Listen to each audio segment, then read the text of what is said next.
بسم اللہ الرحمن الرحیم قال النبی صلی اللہ علیہ وسلم وَتَوَدُّدُ إِلَى النَّاسِ نِصْفُ الْعَقْلِ۔ حضور اقدس صلی اللہ علیہ وسلم نے ارشاد فرمایا کہ اچھے لوگوں کے ساتھ دوستی رکھنا یہ آدھی عقل ہے۔ اچھے لوگوں کے ساتھ دوستی رکھ کر ان کے ساتھ معاملات کو درست کرنا یہ آدھی عقل ہے، اور اس کے بعد کوئی پیشہ اختیار کر کے اس کو منطقی انجام تک، اس کو اپنے انجام تک اچھے اخلاق کے ساتھ پہنچانا یہ پوری عقل ہے۔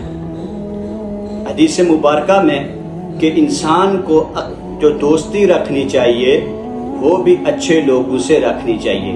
امام غزالی فرماتے ہیں تم میں سے اگر کوئی دوست رکھنا چاہے تو وہ اس انسان کے اندر چند چیزوں کو دیکھ لے، اگر وہ چیزیں اس کے اندر موجود ہیں تو وہ شخص دوستی کے قابل ہے، اگر وہ چیزیں اس کے اندر موجود نہیں تو وہ شخص دوستی کے قابل نہیں۔ پہلی چیز جو انہوں نے بیان فرمائی وہ یہ کہ مسلمان سے دوستی رکھے۔ جب مسلمان سے دوستی رکھے گا تو اس کا میلان کافروں کی طرف نہیں ہوگا۔ دوسرے کہ اچھے اخلاق والا ہو، اگر برے اخلاق والا ہے تو اس سے دوستی نہ رکھے۔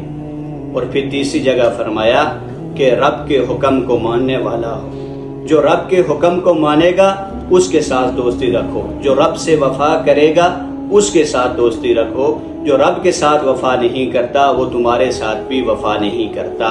اور فرمایا کہ گناہگار سے بھی دوستی مت کرو، کیوں کہ اگر تم اس کی صحبت میں رہو گے تو تم بھی گناہگار ہو جاؤ گے۔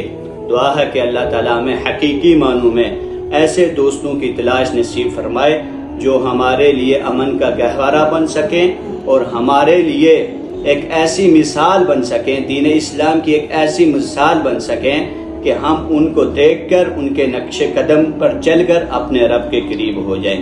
دعا ہے کہ اللہ رب العزت حدیث مبارکہ پر عمل کرنے کی توفیق عطا فرمائے۔ وما علینا الا البلاغ المبین۔